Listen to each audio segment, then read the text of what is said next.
प्रतापगढ़ राज्य में राजा वीरेंद्र सिंह अपने न्याय और प्रजा प्रेम के लिए जाने जाते हैं। उनके पिता का निधन हो चुका था और पूरा राज्य उनके जिम्मे में था।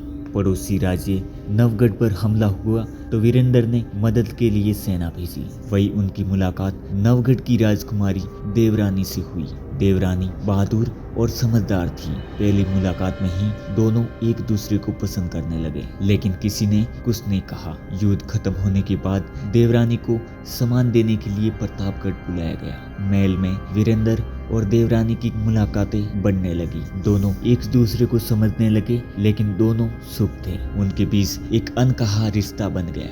संदनगढ़ का राजा विक्रमादित्य देवरानी से शादी करना चाहता था। वह लालची और घमंडी था। जब उसे वीरेंद्र और देवरानी के करीब आने की खबर मिली तो वह जल गया। उसने दोनों राज्य के खिलाफ साजिशें शुरू की। देवरानी नवगढ़ लौट गई। जाते समय वीरेंद्र ने उसे प्रतापगढ़ का चांदी का लॉकेट दिया और इसी बीच विक्रमादित्य ने देवरानी को शादी के लिए न्योता भेजा। जब उसने मना किया तो विक्रमादित्य ने नवगढ़ पर हमला कर दिया। युद्ध शुरू हुआ तो नवगढ़ की रक्षा करने के लिए वीरेंद्र अकेले ही मैदान में उतर गए। उन्होंने बहादुरी से लड़ाई लड़ी, लेकिन दुश्मनों की संख्या ज्यादा थी तो लड़ते लड़ते वो घायल हो गए। उसी वक्त दुश्मनों ने देवरानी को पकड़ लिया। विक्रमादित्य ने कहा, अगर वीरेंद्र की जान चाहिए तो मेरे साथ चलो। देवरानी ने मजबूरी से हाँ किया, लेकिन विक्रमादित्य ने उसे धोखा दिया। उसने देवरानी के सामने ही वीरेंद्र को मार डाला। मरते समय वीरेंद्र ने कहा, देवरानी मैं आज भी तुम्हारा हूँ और हमेशा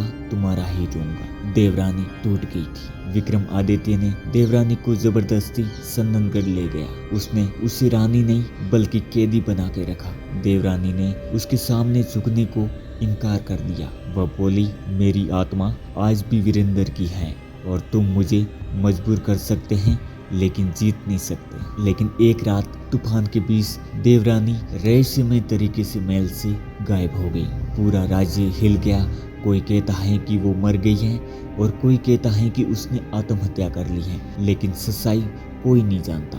पहाड़ों के पास एक छोटे से गांव में आरव नाम का गरीब लड़का रहता था। वह लवार का बेटा था और ईमानदार था और लोगों की मदद करता था। उसे पता चला कि पहाड़ों की गुफा में कोई घायल औरत छुप कर रहती है। आरव ने उसे ढूंढने की ठान ली। तूफानी रात में आरव ने गुफा में उस औरत को ढूंढ लिया और वह औरत देवरानी थी। आरव ने मदद की बात की तो देवरानी ने कहा, मेरे पास मत आओ, जो भी मेरे करीब आता है वो मर जाता है। लेकिन आरव ने जवाब दिया, आज तुम अकेली नहीं हो। आरव ने देवरानी की देखभाल करना शुरू की। देवरानी ने पहली बार किसी पर भरोसा करने लगी। दोनों के बीच समझदारी और विश्वास का रिश्ता बनने लगा। वहीं से एक नई कहानी की शुरुआत हुई। देवरानी अब गांव में आरव के साथ रहती है। दुनिया को लगा कि वो मर चुकी है, लेकिन वह जिंदा थी और पहली बार उसे जीने की वजह मिली। मगर किस्मत अभी भी उसके साथ खेल रही थी। एक दिन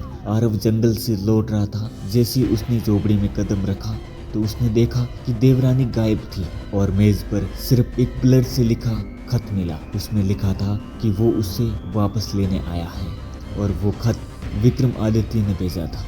आरव की सांस रुक गई और मुठियां भीड़ गई।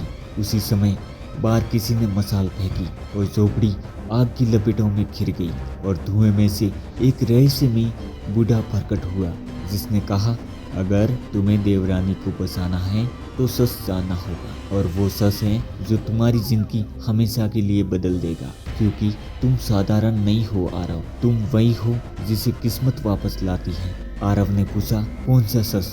बूढ़ा आदमी आंखों में देखते हुए बोला, तुम सिर्फ आरव नहीं हो, तुम वीरेंद्र की अधूरी किस्मत हो। आरव के कदम वही रुक गए और दिल धड़कना भूल गया। वह सीखा, क्या मतलब? बूढ़ा मुस्कुराया और बोला, कहानी अभी खत्म नहीं हुई है, असली खेल तो अब शुरू होगा।